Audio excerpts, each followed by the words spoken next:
Nag-big D si boss. Kaya lang yan. Extension.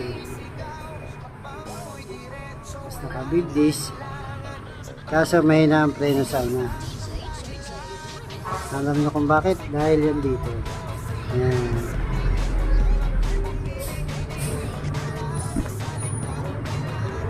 Hindi niya napapreno lahat. Nasasakop. Ayan. Dalawa.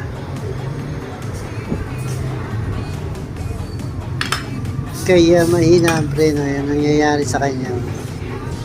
Hindi siya naglalapat ng maayos. Ayan. Kaya wala kayong preno sa una. Sa normal na brake pad, yan, nagagana pa siya. Ayan, ayan. So dahil sagad na,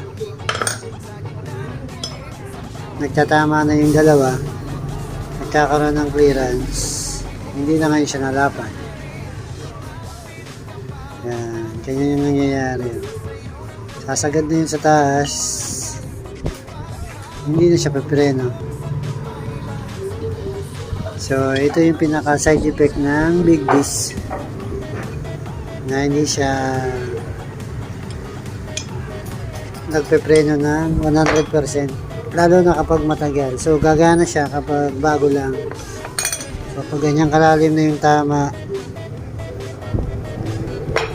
wala na yung preno, hindi na yan maglalapat, kagaya na. So ngayon magpapalit tayo ng preno. So ginagawa dito, sabi ng karamihan, bago pisilin dito, buksan yung sa taas.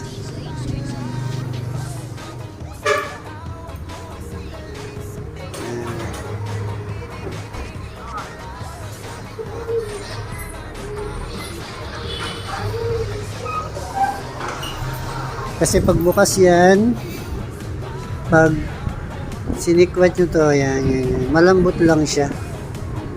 Hindi siya nakakasira ng module ng ABS. So yun ang ating ginagawa kapag magpapalit tayo ng brake pad. So ito yung kakabit natin, kaso plus A lang to. Compass wire.